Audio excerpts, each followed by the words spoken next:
보시죠.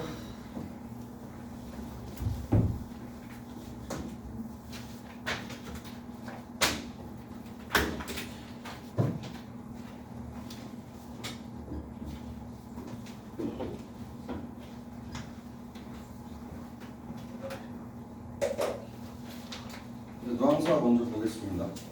일단 먼저 보시면 되겠죠. 그래서 나눠드린 프린트 첫 번째 나눠드린 프린트 첫 번째는 이제 여러분들 교과서에 이제 여기가 실려있기 때문에 여러분들이 여러분 선생님들이 이제 인과성을 사용을 해가지고 이제 보는 작품이라고 볼 수 있겠고요. 누앙사는요 되게 중요한 작품이에요. 이게 학년이 그러니까 1, 2학년 때는 되게 여러분들이 전형적인 문학들을 보게 됩니다. 그놈의 자연신학, 그놈의 임금님 사랑해요. 그놈의 그런 유교적인 가치관들이 반영된 아주 전형적인 작품들을 본다면 이게 점점 조선 후기로 들어가면서 독특한 작품들이 많이 나와요. 그 유교적인 가치만 우선시하던 그런 양반들, 그리고 그래서 곧 죽어도 티를 내면 안 돼. 나 아프다, 나 슬프다. 그러니까 유교는 완전 짱이니까 유교를 했는데 이렇게 불행할 리가 없어. 약간 이런 뉘앙스의 글들이 되게 많은 거죠. 그리고 이제 항상 이제 자연으로 들어가가지고 뭐 노동을 하든 뭐를 하든 하지만 그런 것들은 그냥 다 관념적인 이야기들이에요. 정말 걔가 그렇게 했다라기보다는 그런 것들을 추구하는 마음으로써 나는 이렇게 살아가겠다라는 마음을 보여준 그런 이미지들이 조금 셉니다. 근데 이 누앙사 같은 경우는요 조선 후기 때 이제 만들어진 가사예요. 그래서 임진왜란 이후에 이 박인로라는 분이 무장이셨거든요. 그래서 전쟁을 하고 돌아오니까 완전히 집안이 박살이 나버린 거예요. 그래서 다른 양반들이라면 노비도 있고 집도 있고 곡식도 있고 돈도 있고 그랬어야만 했는데 이 사람은 전쟁을 너무나 오랫동안 하느냐고 집을 다스리지 못했던 거죠. 그래서 이걸 이제 복구를 해가지고 내가 이제 노동을 해야 되는데 진짜로 얘가 농사를 지어야 되는 거예요. 소도 없고 돈도 없고 노비도 없기 때문에 그 힘든 생활상들을 되게 사실적이고 그대로 보여줬다는 점에서, 그리고 몰락한 양반의 그런 모습을 보여줬다는 점에서, 그리고 세 번째로 그럼에도 불구하고 뭐예요? 그럼에도 불구하고 나는 선비니까, 나는 양반이니까 이겨내겠다. 이 변치 않는 마음을 갖겠다라고 이제 극복을 하고 있는, 내적 극복을 하고 있는 작품이기 때문에 이 문학사적으로 가치가 무척 있는 큰 작품이에요. 문학사적으로. 그래서 수능에서도 충분히 나올 수 있는 작품이고요. 내신에서도 되게 중요하게 다뤄지는 작품이니까 꼼꼼하게 한번 보도록 합시다. 이야기의 전반적인 흐름은 이래요. 이게 애초에 이게 약간 편지였어 원래. 친구가 와가지고 야, 너 좀 잘 지내냐? 라고 이제 물어본 거거든요. 그래서 그 답장으로 이 시를 써가지고 보내줘요. 근데 이제 내용 전반적인 내용이 그렇습니다.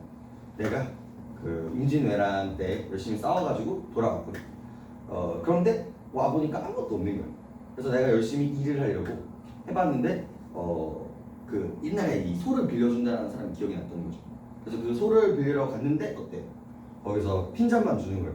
요즘으로 따지면 새벽 2시에 카톡으로 이렇게 물어보는 거예요. 혹시 노트북 좀 빌려줄 수 있어? 이렇게 하는 거예요. 그래서 이제 주인이 빡쳐가지고 뭐라고 하는 거지.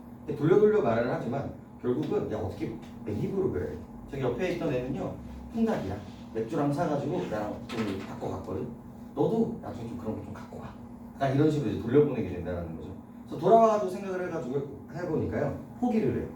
야 농사 어쩔 수 없다. 나 이제 그만해야겠다.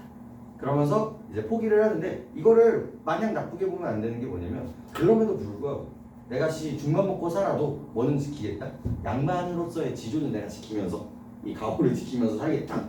라고 하면서 이제 마무리를 짓는 게 이 작품이라고 보시면 돼요. 이제 한 줄 한 줄 한번 해석을 해보도록 하겠습니다. 자, 누항사에서 이제 제목을 조금 여러분들이 잡을 필요가 있겠죠. 누항이라는 건 뭐예요? 어떤 뜻이었습니까? 누항. 여기서부터 문제가 좀 많이 나오는 편이에요. 누항.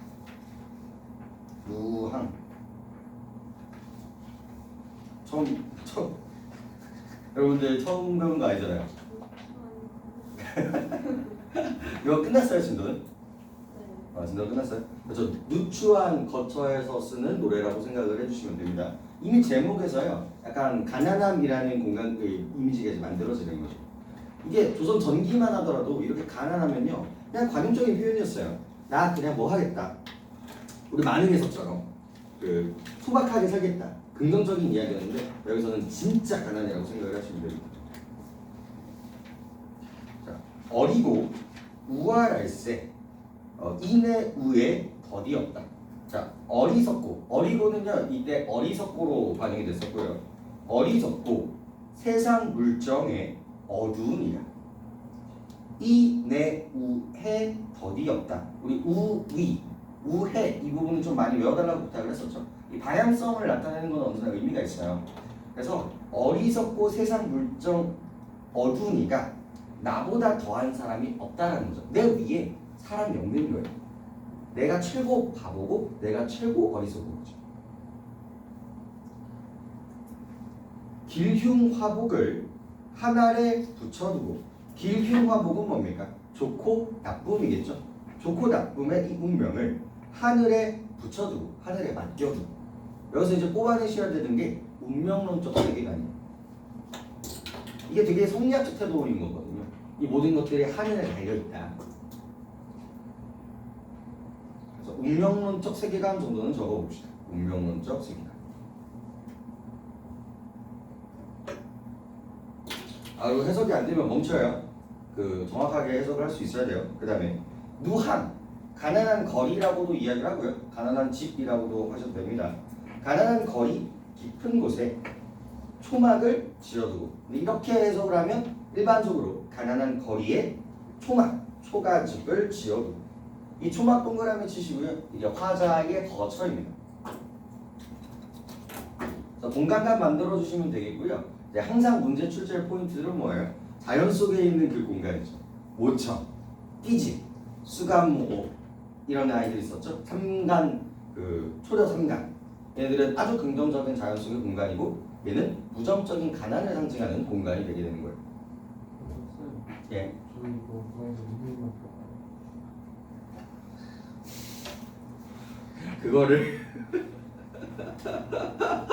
그거를 왜 지금 얘기해 주죠? 이게 선생님 딱 거기만 들어간 적가 있어요? 라마마요. 한기태신 버틀리 없는. 진짜 죽어 진짜 죽어 진짜. 잠깐 한기태신부터가 어려웠지. 라마마요.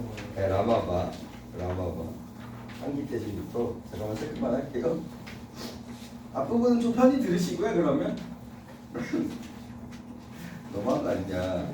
저 이거 시 이렇게 긴지 몰랐어요. 엄청 길어. 여러분들 한기태신 한기태신은 거의 마지막 아니에요? 네. 아니 가뭄이 몹시 심하여 라, 마, 라마. 파, 사까지 사는 안 들어가야 돼요. 사까지 들어가야 돼 이거. 이 프린트에 사가 없었어요. 학교 프린트 줘보세요. 네, 학교 프린트 줘보세요. 이런 식으로 할 거야? 아 진짜로?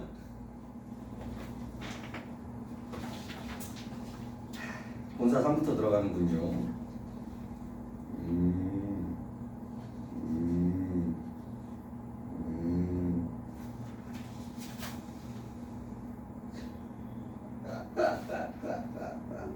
그러네. 여기도 후력으로 때려버리네.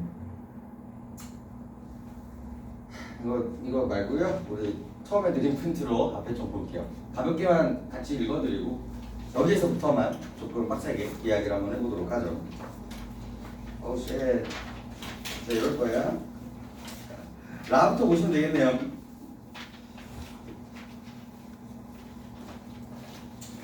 힘들다. 미안해요. 가부터 보면 되겠네요. 가부터 같이 읽어보도록 하죠. 여기서는. 기륭화복을 하늘에 붙여두고 누한 깊은 곳에 초막을 지어두고 풍조우석 이 바람 부는 아침과 비가 오는 저녁 그리고 이제 아침에는 이제 바람이 불고 저녁이 되면 비가 온다라는 그런 날씨를 나타내는 이미지인데 이게 이제 고통스러운 현실의 상징성이라고 생각을 하시면 됩니다. 날씨가 맑은 게 아니라 바람도 불고 비도 내리는 그런 시련적인 이미지로서 이제 해석을 해주시면 되겠고요. 풍조우석에 석은 디피 설이 돼야 새 호밥 다톡주에 연기도 하도할시아 우리 하도할시아 같은 경우는 이제 외워주셔야 되는 부분이에요. 많고 많구나라는 뜻이면 우리 하다 누잉이 아니라 많고 많다로 이제 해석할 줄 아셔야겠죠. 그래서 석큰 DB 서피데아가 썩은 집이에요. 우리 이런 거는 좀 봅시다. 석은 DP.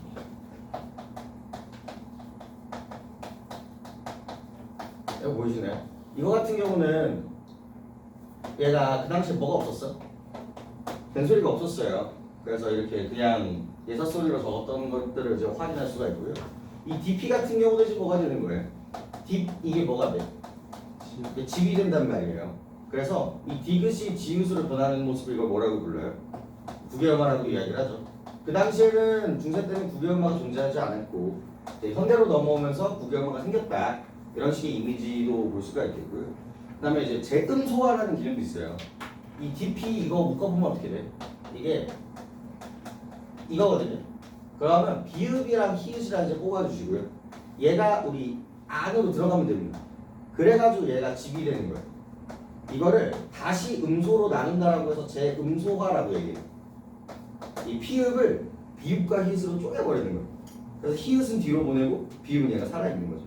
이거를 재음소화라고 얘기를 합니다. 오늘날 이런 거 안 하죠. 이런 것들이 이제 중세국어들을 읽는 데 조금 도움이 되는 문법적인 상식 개념들이라고 보시면 되겠습니다. 그래서 썩은 지피 뗄감이 되어서 처 호빠 닷호 쪽에 이게 답도 없고 죽도 별로 없다는 뜻이겠죠. 연기도 많기도 많구나라고 이야기를 하고 있죠. 그래서 지금 뭐예요? 그냥 불만 떼는 거야. 불만 떼요. 근데 뭐가 없으니까 위에 식량이 곡식이 하나도 없으니까 그냥 애꿎은 손만 계속 떼고 있는 거예요. 그래서 가난한 생활상들을 이제 보여주고 있는 부분들이죠. 설대인 숙내게 빈배를 속일 뿐이로다. 그래서 우리 배가 고플 때 먹을 게 없으면 이제 뭐를 해요? 물배 채운다라고 이야기를 하죠. 그래서 그냥 곡식 몇 알만 넣고 팔팔 끓여가지고 물만 계속 먹고 있는 거예요. 생애 이러하다. 생활이 이러하다고 장부를 뜻을 옮길런가? 자, 여기가 이제 서리법이 들어가는 부분들이겠죠. 내가 지금 너무나 가난해. 하지만 그렇다고 해서 나의 이 장부의 뜻을 굽히지 않겠다라는 걸 이제 서사 부분에서도 이제 등장시키고 있는 거죠. 안빈 일념을 적을망정 품고 있어. 자, 안빈 일념 동그란. 이건 이제 마지막 결사까지도 이제 이어지는 부분들이.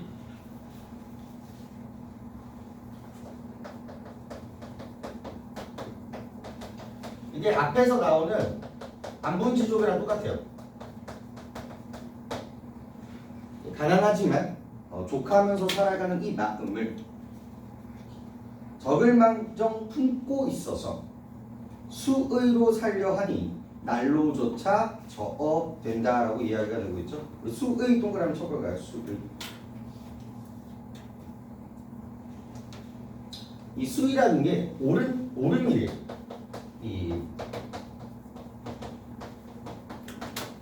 그래서 내가 이 수위에 맞춰서 이 안분지속에 맞춰서 살아가려고 했는데 가면 갈수록 뭐다? 힘들다.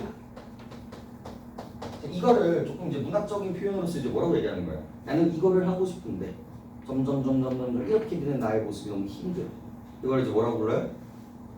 되게 많이 나와요. 뭐라고? 내적 같은 거라고 합니다. 현실과 이상의 괴리를 이제 본격적으로 고민하는 양반들이 등장하게 되는 거예요. 조선 초기의 시들은 되게 예쁘기만 해요. 이상적인 시련만 된단 말이에요. 하지만 중간과 후기로 가면 갈수록 이상과 현실의 괴리감 때문에 내적 갈등을 하는 아이들이 등장을 하죠.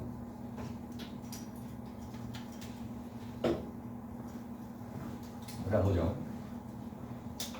자, 가을이 부족하거든 봄이라 유여하며 주머니 비었거늘 병이야 감껴있겠느냐. 이제 대꾸를 표현을 하면서 얘기를 해주고 있는데 계절적 배경도 이제 등장을 하고요.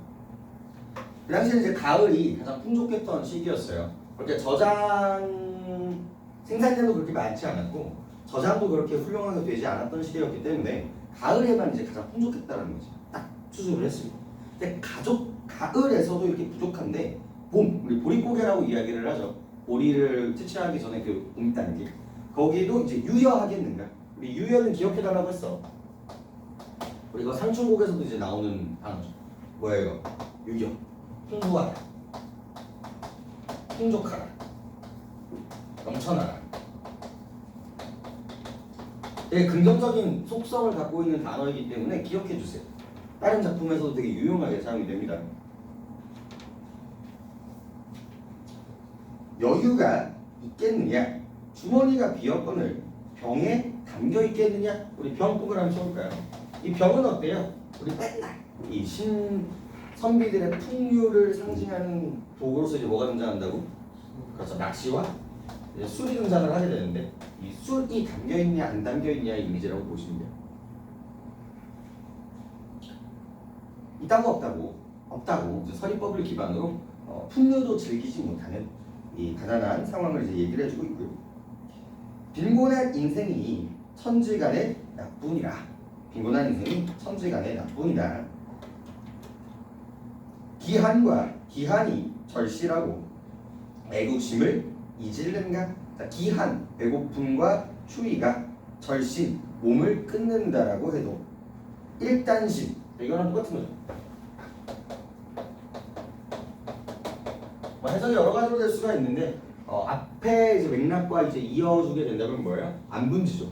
이 마음이 끊어지겠느냐? 혹은 이 사람이 이제 무장이잖아요.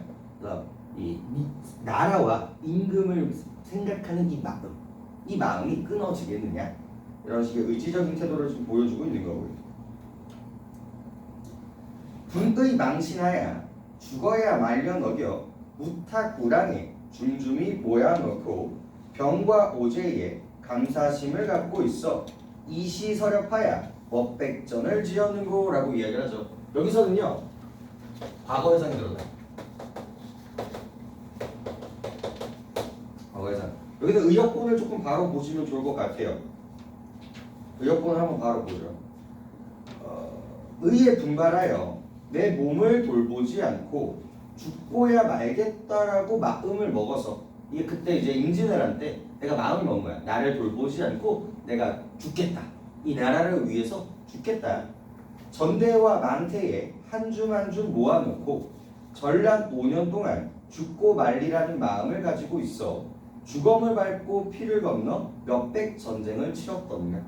그래서 내가 임진을 한 때 나를 돌보지 않고 모든 것을 다 갖춰가지고 죽기를 각오하고 싸웠던 자기의 과거 회상을 하고 있는 거죠. 내가 왜 이렇게 됐을까를 지금 반출하고 있는 거예요. 넘어가 보죠. 일신이 여가 있사 일가를 돌아보랴. 내 몸이 겨를이 있어서 집안을 돌보겠는가? 여태까지 내가 뭐야? 내가 겨를이 없어가지고 집을 돌볼 여유가 없었어. 일로 장수는 노주분을 잊었거늘 늙은 종은 하인과 주인의 분수를 잊어버렸는데, 그러니까 뭐야? 하인과 주인의 분수라는 건 뭐죠? 이 하인이 내가 지금 집을 돌보지 않았다라는 건 이 하인도 챙기지 못했다라는 거거든요. 얘도 이제 월급 같은 거 줘야 된단 말이에요. 근데 그런 것들을 하나도 안 챙겼으니까 하인이 뭐 하겠어요, 당연히 도망간다라는 거죠. 그래서 원래 이 양반들은 농사에 그렇게 적합한 그런 사람들이 아니란 말이에요. 그래서 하더라도 노비의 도움을 받아가지고 같이 이제 농사를 짓기도 했었는데 나는 그 농사를 알려줄 노비조차 없다라는 거죠. 고역 충급을 어느 사이에 생각하리. 경당 문노인들 물더러 물없는 거라고 얘기하죠. 그러니까 저희 할아버지가 지금 저희 되게 크게 농사를 지었거든요. 저한테 하셨던 말이 딱 하나밖에 없어요. 그 농사에 대해서 이야기했던 게 다른 건 다 필요 없는데 딱 두 개만 중요하대요. 농사에서 시기랑 날씨. 그래서 어떤 시기에 뭐를 해야 되는지만 정확하게 하고요. 날씨는 근데 인력으로 돼야 안 돼요. 안 된단 말이에요. 그래서 그건 나머지는 이제 하늘에 맡긴다. 이런 식의 얘기를 해가지고요. 그래서 인간이 그 날짜를 계산하고 자연이 이 날씨를 이제 정해가지고 만들어지는 게 이제 농사다. 이런 식으로 제 유년 시절에 해주셨던 이야기가 있거든요. 그래서 인간이 할 수 있는 건 날짜 맞춰가지고 하는 게 다라는 거예요. 근데 이거를 이제 양반은 모르지. 그래서 옆에 누가 알려줘야 되는데 그 하인들이 이제 알려줘야 되는데 그걸 알려주는 사람이 없다라는 그런 모습들을 보여주고 있다는 거죠. 여기까지 묶어서 그 당시의 시대사를 나타낸다라고 볼 수도 있어요. 첫 번째가 양반의 롤. 양반이 가난해졌다. 그리고 두 번째가 신분제의 동요. 이 노예가 이제 비긴다라는 거죠. 그런 부분들만 조금 체크를 해주시면 되겠고,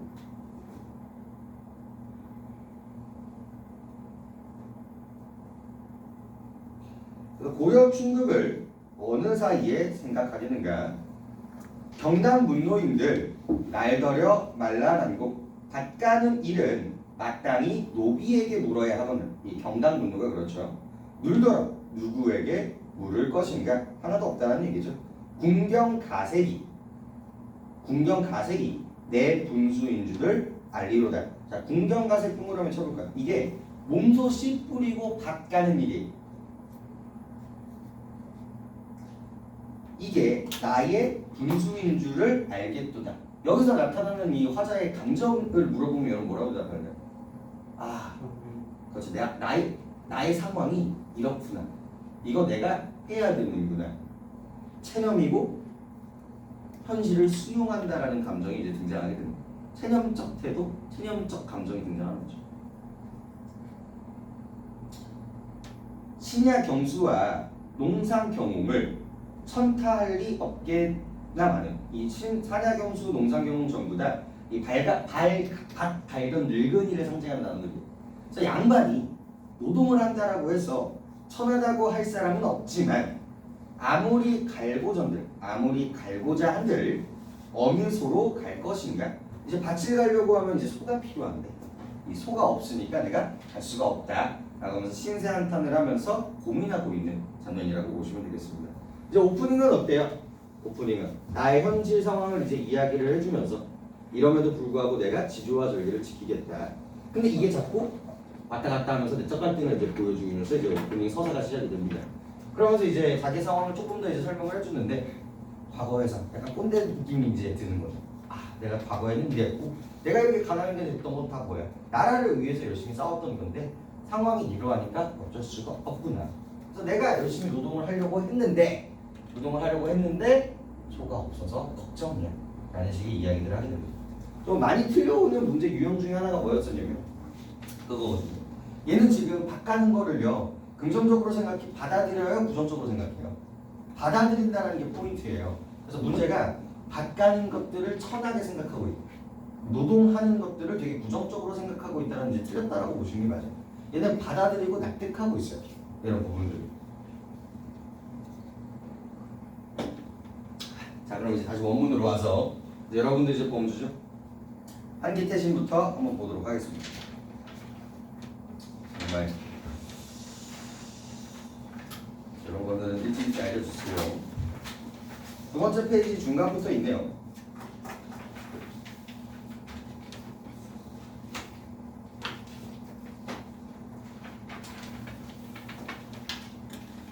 보겠습니다. 한기태심하야 시절이 다 늦은 제. 자, 한기태심이요. 가뭄이 이미 심한 시기를 의미합니다. 가뭄이 이미 심한 시기. 뭘 놓친 거야 이미? 때를 놓쳐버린 거야. 씨를 심었어도 진작에 심었어야 되는데 시간이 너무 많이 지나버린 거죠. 시절이 다 늦을 때, 농사짓기에 좋은 시절들이 전부 다 늦었을 때 서준, 이 서쪽에 있는 두둑 높은 논에 잠깐 지나가는 비에 도상 무원수를 반만간 대여두고 도상, 이 길 위에 무원수, 이 원천이 없는 물이라는 뜻은요 주인 없는 물이에요. 주인 없는 물을 반쯤만 대여두고 그러니까 얘가 진작에 뭐를 했었어야 돼? 이 논에다가 이렇게 물을 내놔야 돼요. 이렇게 물을 촉촉히 적셔놔야 얘가 여기서 이제 농사를 짓게 되는 거거든요. 이미 시기를 다 놓쳐서 오는 상태예요. 원래 제대로 심고 그 저수시를 열어가지고 물을 다 이렇게 했었어야 되는데 그게 안 됐던 거예요. 근데 이따 비도 내리고 지금 어쩌다 안 내린 비도 내리고 그래서 비가 내려가지고 옆에다가 이제 물이 생겨버린 거지. 그래서 어떻게든 이제 해보려고 억지로 늦은 건 알지만 이제 시작을 하게 된다라는 거죠. 소 한번 빌려주마 하고 엄섬이 하는 말씀. 자, 엄섬이 가르쳐볼까요? 엄섬이. 이 엄섬이가 대충이에요. 탐탁치 않게. 그러니까 확신을 줬던 게 아니에요. 아이고 양반이 제가 꼭 빌려줄게요의 이미지가 아니라 저 힘들면 한번 오세요. 내가 한번 빌려드릴게. 약간 이런 느낌으로 지나가는 말로 얘기를 했던 거죠. 지나가는 말.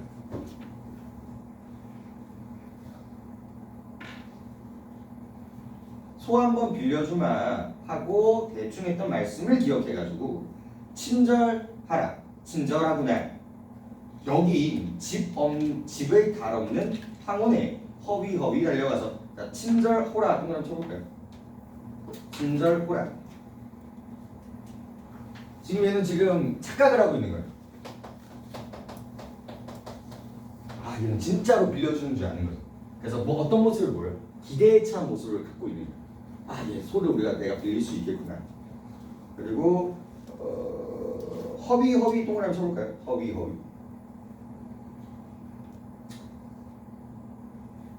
그리고 달 없는 황혼도 체크를 해볼게요. 달 없는 황혼.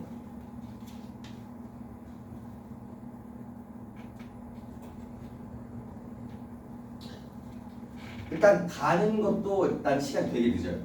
시간이 이제 정확하게 또 이제 후반에서 드러나게 되는데 이 허위도 이제 아까 체크를 할 텐데 이 허위를 이제 여러분 뭐라고 얘기할 거예요? 문학적 표현으로 음성 상징어라고 이야기를 하겠죠. 이 부분도 문학사적으로 되게 의미가 있어요. 양반들은 이런 거 잘 안 써. 음성 상징어 같은 경우는 이제 평일 때를 많이 쓰던 이야기들이었단 말이에요. 근데 이런 것들이 이제 양반 문학에도 등장한다는 점에서 이 서로의 그런 문학성이 이제 교류되고 있다는 점도 우리가 확인할 수 있고요. 그리고 그만큼 양반의 그런 것들이 이제 많이 떨어졌다 이런 식으로 바라볼 수도 있는 부분들이고.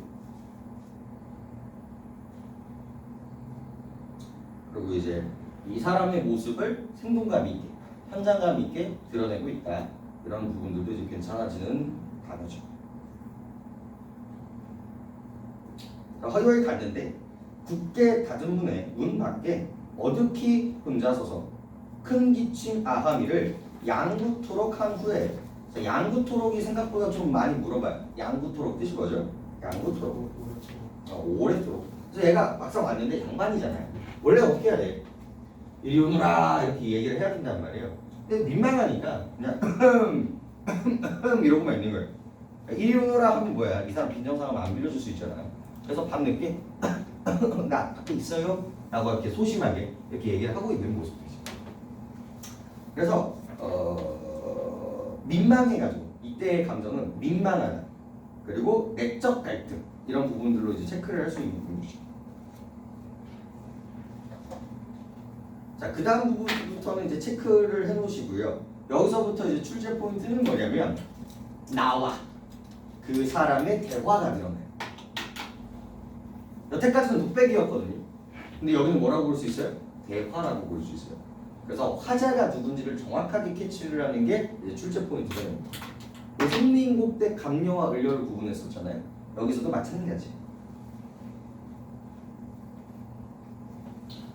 어와 누구신고 여기까지를 끊으시고요. 소주인이 말을 합니다. 누구세요? 염치 없는 나옵니다. 이게 나 화자의 발언이죠. 염치 없는 저입니다. 초경도 거의인데 그 어찌와 계신고 소주인의 말이죠. 이 초경이 7시부터 9시까지입니다. 네, 오늘날로 따지면 되게 일반 저녁인 것처럼 보이지만 예전에는요 불이 이렇게 밝지 않았어요. 그래서 해가 지면 일과 끝이야. 그냥 해가 지고 나서 자야 돼. 그럼 이건 거의 한 요즘으로 따지면 12시 한 2시 사이 정도라고 생각을 하시면 됩니다. 그래서 아주 늦은 밤에 와가지고 소를 빌리겠다라고 얘기를 하니까 이 사람이 좀 기분 좋지 않겠죠. 연년에 이러기에 구차한 줄을 알지만은, 자, 연년 체크해볼까요? 나의 발화인데 연년이 해마다. 그럼 얘가 이렇게 가난했던 게 올 해마는 아닌 거지. 과거에서부터 계속 지속되어 왔던 가난을 우리가 좀 체크할 수 있는 어휘가 되겠고요. 해마다 이러하기에 구차한 줄을 알겠지만 소 없는 군가에 걱정이 많아 왔습니다. 소 없는 가난한 집에 걱정이 많아 왔습니다. 라고 하고요. 그리고 이 사람의 걱정의 원인이 되는 거죠.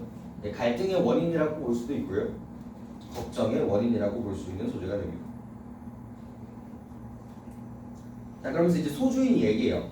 공으로나마 값으로나마 빌려준 직도 있지만 공짜로도 빌려줄 수 있고 조금 내가 돈을 받고 대여료를 받고 빌려줄 수도 있지만 다만 어젯밤에 건너집 저 사람이 목 붉은 수기치를 옥지읍에 구워내고 목 붉은 쑥검을 기름지게 기어내고 각 익은 삼해주를 취하도록 권하기에 이러한 은혜를 더이하니 갚을런고 내일 주마하고 큰 언약을 하였거늘 시략이 미편하니 약속을 어기기가 어려우니 말씀하기가 어렵군요까지가 한 묶음이에요. 아 양반님 제가 여기 이미 여기서 매표가 돼요. 공짜로도 줄 수 있고 뭐야? 돈을 받고도 빌려줄 수 있는데 애초에 어떻게 하겠다라는 거야. 너 너무 공짜로 빌려가는 거 아니냐? 인간적으로 조금 돈을 내고 빌려가야지. 이런 뉘앙스가 이제 깔려 있는 거고요. 이건 이제 예의를 차린 거고 이렇게 할 수도 있지만 내가 지금 문제가 생겼어요. 그 문제가 뭐예요? 지난밤에 뇌물을 준 거예요. 건너편 사람이 치킨과 맥주를 가져다가 이거 먹고 나 소 좀 빌려줘 이렇게 해버린 거죠. 그래서 내가 뭐를 했어요? 약속을 했다는 거죠. 그래서 너한테 빌려줄 수 있다 없다? 빌려줄 수 없다라고 하면서 이제 거절을 당하게 되는 거예요. 그 당시 양반으로서는 되게 민망한 상황이에요. 치욕스럽다라고 생각을 할지도 무방을 합니다. 하지만 뭐 어떤 힘이 있어요. 그냥 넘겨올 수밖에 없다라는 상황인 거고. 그 다음에 이 발화에는요, 물론 이 사람은 정말 착해. 정말 착해가지고 약속을 해가지고 이제 지킬 수가 없는 상황이라고 해석을 하셔도 되지만 그 내면에 이제 뭐가 숨어져 있다는 걸 알 수가 있어요. 눈치 좀 챙겨라. 뭐 좀 달라. 너도 내 소 빌려가려면 뇌물을 주거나 객값을 좀 줘. 이런 식의 이야기를 한다는 거죠. 이게 되게 슬픈 모습이에요. 조선 전기만 하더라도 우리 그냥 소 달라고 하면 줬었어야 된단 말이에요. 그냥 법적으로 그랬어요. 안 주면 잡혀갔어요. 그 원님한테 말해가지고 야 내가 제 소 빌려달라고 했는데 안 주더라. 이렇게 한마디 하면요 와가지고 곤장 맞고 가는 거예요. 근데 이제는 이제 그런 것들이 이제 의미가 없어지는 거죠. 너무 순진했던 모습들을 이제 보여주고 있고요. 그 다음에 이러한 그 다음에 실위가 그러하면 설마 어이할꼬라고 하면서 사실이 그러하면 어찌할 수 있겠는가 하면서 기대감에 차있던 얘가 이제 실망감의 감정으로 변화하는 부분들이 바로 여기입니다. 그리고 완전 망신 개망신을 당하는 거야.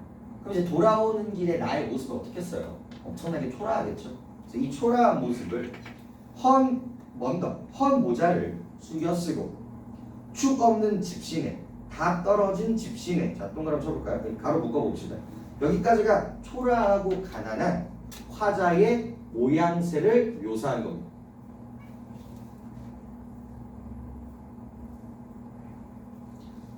설피 물러오니 터벅 물러오니.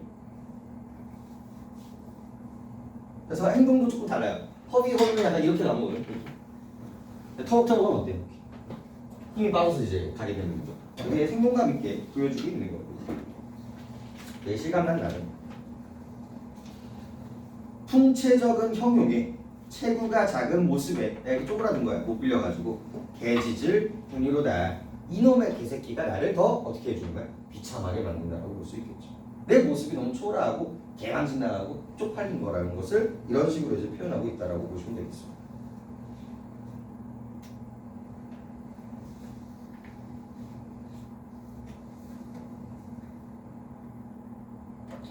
그래서 개의 포인트는 뭐겠어요? 소를 빌리지 못하고 돌아오는 화자의 그런 모습을 참담한 심정을 부각하는 강조하는 고조시키는 뭐 이런 수식어들이 붙어요.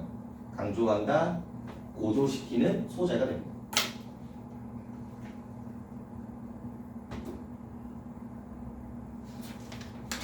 그래서 문제가 그 허위랑 설피 묶어가지고요. 이제 두 개 다 의태어예요. 모습을 이제 묘사하는 음성상징어가 되고요. 처음에는 이제 기대감의 모습이었는데 나중에는 실망감이 만들어진다. 이런 태도의 변화적인 부분을 체크해 주시고요. 그 다음에 대화 이야기를 하면서 누가 말했는지 체크를 해주시면 그게 문제는 없을 겁니다.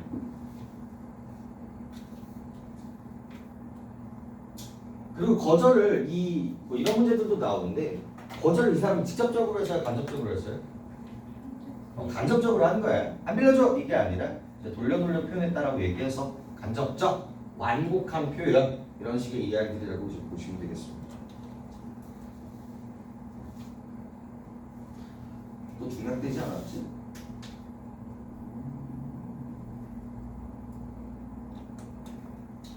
자, 그래서 이제 공간의 이동이 일어나요. 여태까지는 이제 어디였는데?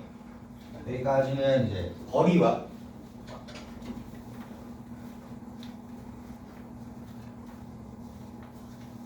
어디로 넘어온 거예요? 거리에서 자기 집으로 이제 돌아오게 됩니다. 이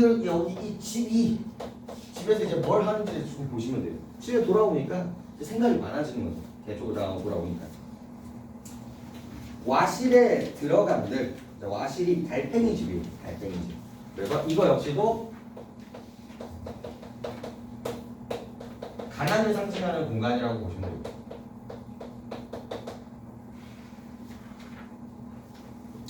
와실에 들어간들 잠이 와서 누워시라.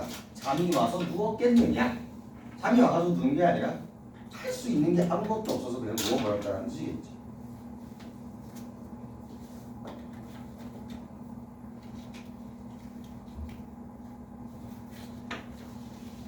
북창을 비껴 앉아 새벽을 기다리니 무정한 대승은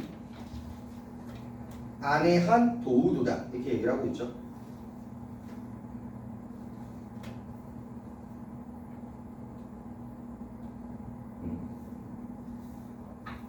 맥락이 조금 잠깐만요. 여기가 그래서 북쪽의 창문에 비껴 앉아 기대어 앉아 새벽을 기다리니 무정한 대승이 나의 한을 붙돋는도다라고 얘기를 하죠. 이 대승동을 하면 치시고요. 오디세요. 얘가 새의 한 종류인데 이제 개와 똑같은 역할을 합니다. 개와 새가 이제 울고 있으니까 점점 나의 이런 슬픈 감정이 부각되는 소재라고 보시면 되겠고, 여기서 청각도 등장해요. 위에 있는 개와 오디세의 공통점을 조금 체크하시고 청각적 신상까지도 조금 같이 받아주시면 되겠네요.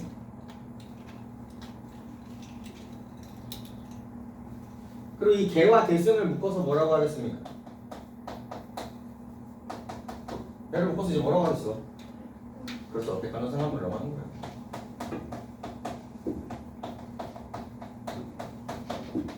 몇 번이에요? 몇 번이에요? 감정을 보여주시는 그렇죠, 3번은. 감정이 아니에요. 감정이 아니고 대조도 아니에요. 근데 나의 슬픔을 부각시키는 감정 유발의 매개체가 되겠죠. 1.2라도 그렇게 나올 것 같아요. 안 나오지만 기억은 해주세요. 감정이 매개체.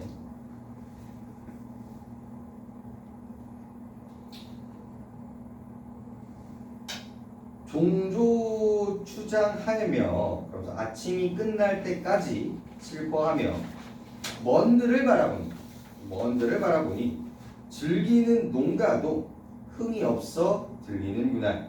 즐기는 농가도 흥이 없어 들리는구나. 밖에서 이제 또 청각적 이미지가 또 시작이 되죠. 다른 사람들은 노동을 하고 있는 거예요. 노동을 할 때 뭘 불러? 노동요를 부른다는 거죠. 얼씨구, 이차 이렇게 노동을 하는데 원래 내가 되게 즐겁게 들었던 노래거든요. 근데 나는 지금 농사를 할 수 있어요, 없어요? 없단 말이에요. 그래서 더 이상 즐겁게 들리지 않는다 라는 식의 얘기를 하고 있고요. 세정, 세상의 인심을 모르는 한숨은 그칠 줄을 모릅니다. 아까운 저 소배는 벽보님도 교hul세고 라고 하고 있죠. 자, 아까운 저 소배 좀 많이 나와요. 쟁기는 벽보님도 좋으시고 결혼한 모습도 좋구나. 그래서 내가 방 벽을 보니까 뭐가 있는 거야? 농기구가 있는 거야. 이 농기구가 아주 날이 잘 들어있는 거야. 이거를 그냥 가가지고 이렇게 베면 되는데 이걸 쓸 수가 있어요, 없어요? 없다라는 거지. 아까운 저 쟁기는 그냥 날만 좋기도 하는구나. 가시 엉킨 묵은 밭도 용이하게 아주 쉽게 갈 수 있겠지만 허당 반유명 빈집벽 한 가운데에 쓸데없이 걸려 있구나. 춘경 봄에 밭갈이 하는 것도 거의 다 후리쳐 걷어주자. 거의 다 지냈으니까 팽개쳐 던져버리자. 이 사람의 감정 변화가 되게 중요해요. 내가 농기구를 보면서 생각을 해. 야, 저거 가지고 내가 농사 지을 수 있어. 근데 뭐야? 일단 뭐가 없는 거야? 뭐가 없어. 뭐 쓸 수 있다 없다? 쓸 수가 없는 거야. 그리고 플러스 이제 뭐도 지나버린 거야? 날짜도 다 지나버린 거야. 그래서 열심히 여태까지는 의욕적으로 내가 하려고 했었어. 하지만 돼? 안 돼? 안 된다는 거지. 그러면서 그냥 포기를 해버려. 그 포기하는 부분이 바로 이쪽이에요. 다 때려쳐 두어 보자.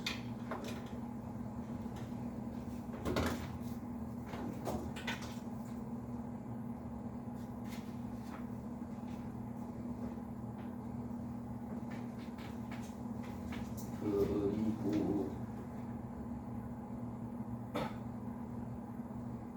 그 다음은 의미가 있겠네. 그 다음도. 자, 강포 우리 너무 많이 배웠어요. 강포.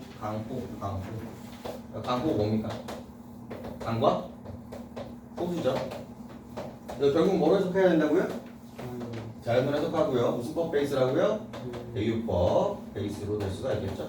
가역 전체를 일부러 이제 표현을 한다라고 볼 수가 있겠고, 이제 결국은 이거를 이제 이상적 가치관으로 해석을 하셔야겠죠.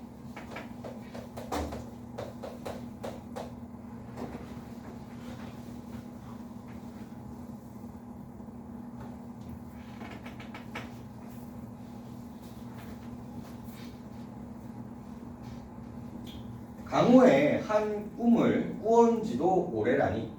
꿈을 꾼 지도 오래였는데 구복이 위루하야 어집어 잊었더다. 먹고 사는 것이 누가 되어 아다 잊었도다. 자, 끊어볼까요? 여기 되게 중요해요. 그러니까 구복이 위루하여가 바로 뭐예요? 이 강호와 대조되는 부분이고,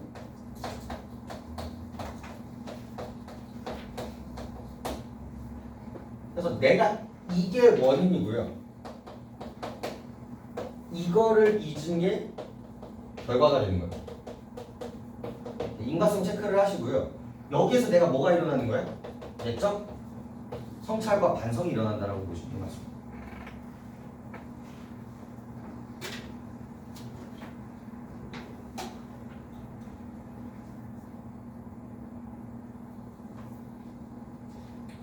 이것도 결국은 뭐예요? 결국은 이걸 이제 뭐로 퉁치게 되냐면 이쪽 부분이 이상과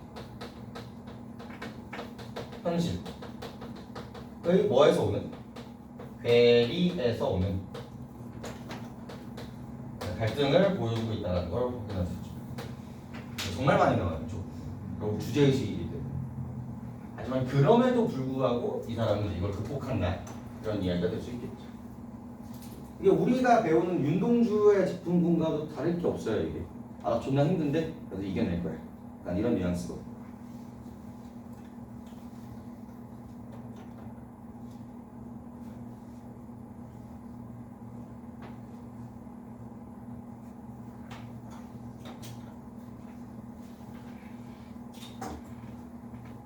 중요하고요. 그 다음에 천피기욱한데 녹죽도 하도할시야.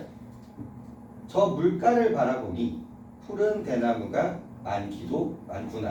이제 어디야? 창밖에 이제 자연물을 이제 바라보게 되는 거예요. 유비군자들아 낙대 하나 읽었으라. 자, 이제 이게 승화를 시키고 이제 긍정적인 가치관으로 이제 갖게 됩니다. 유비군자 동그라미 치시고 얘네들은 긍정이에요. 교양 있는 선비들아, 내가 되고 싶어하는 이상적인 모습들인 거죠. 낙대 동그라미 치시고 이제 앞에서 술과 함께 묶어드렸었죠. 풍류를 상징하는 도구가 되겠습니다. 낚싯대 하나 빌려줘라. 노화 갈대꽃 깊은 곳에 명월천풍 밝은 달과 푸른 바람에 거치래야. 옆에 뭐 적어주시면 돼요? 물아일지.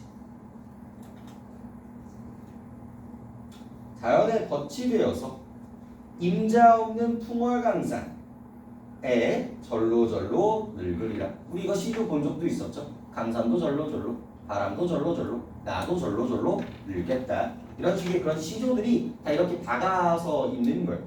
영향을 받아가지고. 또 나오죠. 무심한 백구야 오라 하며 말라 하랴. 무심한 갈매기야 나에게 오라고 하며 가라고 하랴. 자, 갈매기 동그라미 치시고 얘도 뭐예요? 물아일체의 상징적인 도가 되는 거죠.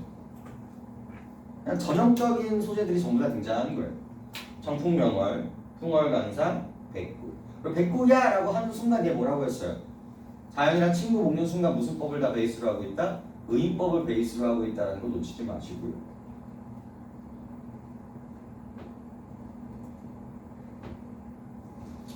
다툴 리 없는 건 다만 이것뿐인가 여기노라 했어요.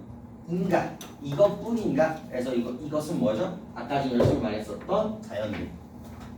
그래서 속세는 계속 다 털었잖아. 전쟁도 했었고 소 하나를 두고 열심히 싸워야 된단 말이에요. 그러면 자연은 그런 게 아니니까 내가 이걸 가지고 살겠다 이런 식의 얘기를 하고 있는 거죠. 결국은 이제 자연 친화적인 삶에 대한 소망으로 이어지는 게 바로 이 부분이라고 볼 수가 있습니다.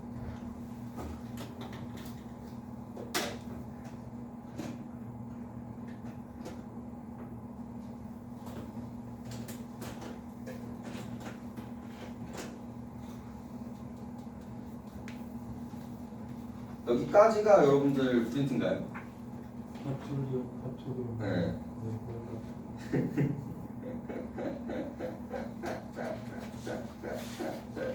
하지만 D도 봅니다. D 완전 중요해요. D가 훨씬 중요해. 이걸 왜 안 하셨지? 이해가 할 수 없는데. 마지막 거 볼까요?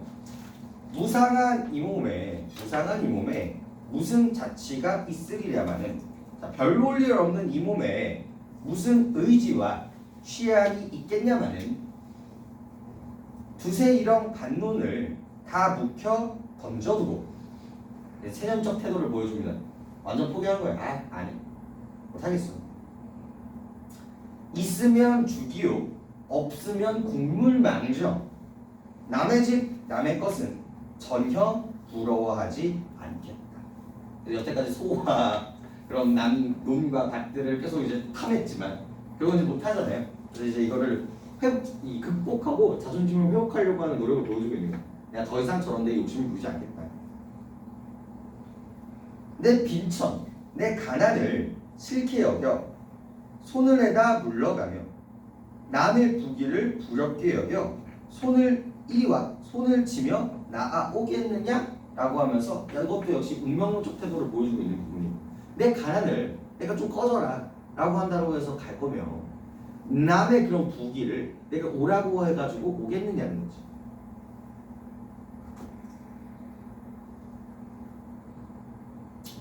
대꾸 확인하시면 되겠고요. 대꾸 대조 확인하시면 되겠고, 인간의 어느 일이 명밖에 생겼겠느냐라고 하면서 운명론적 세계관의 종지부를 찍고 있고요. 이 모든 거를 하늘로 돌리는 게 자체가 그 당시 양반 사대부들의 되게 일반적인 해석이에요. 그래서 삼위인국, 송미인국에서도 계속 등장하잖아요. 운명론적 태도. 그래서 문제가 나오는 거예요. 이런 부분. 자, 빈이무언을 어렵다 하건만을 빈이무언 동그라미 별 5. 이 사람의 태도를 한 단어로 요약을 하라면 이거예요. 해석을 하면요, 가난하지만 원망하지 않겠다.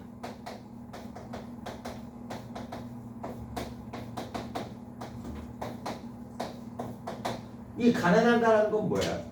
이게 우리가 운명이든 우리 임금님이든 뭐 이 나라든 내가 이 가난하게 된 거예요. 하지만 그거에 대해서 내가 원망한다 한다? 안 한다라는 이야기인 거고, 이게 바로 사대부적인 태도인 거예요. 이 음모론적 세계관과 이제 연결되는 부분들인 거죠. 빈인무언을 어렵다 하건만은 내 생애가 이러하니 내 세계가 가난하지만 서러운 뜻은 없노매라. 그래서 서럽다, 서럽지 않다, 서럽지 않다가 포인트예요.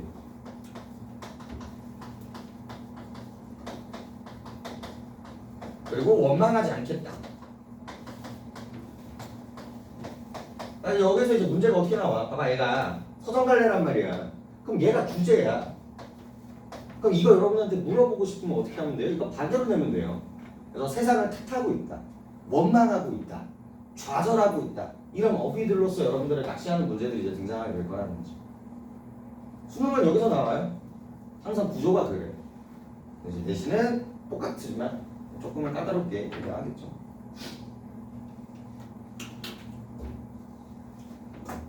단사표 동그라미 치시죠. 정말 많이 나오죠. 단사표음. 이것도 진짜 많이 쓰는 단어예요. 얘가 딱 나오는 순간 이미 주제의식이 뭐예요? 자연침은 안 빛납니다.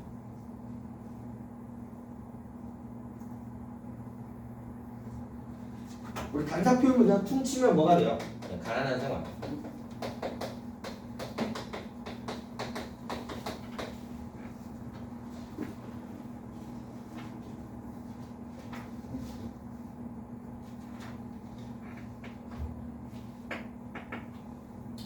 해석을 하면 대나무로 만든 밥그릇에 담은 밥과 표주박이거든요. 그 표주박에 담긴 물이라고 해서 정말 소박한 음식들을 얘기를 해요. 혹시 이거 기억나는 거 있나요? 똑같은 말 있잖아요. 그렇지.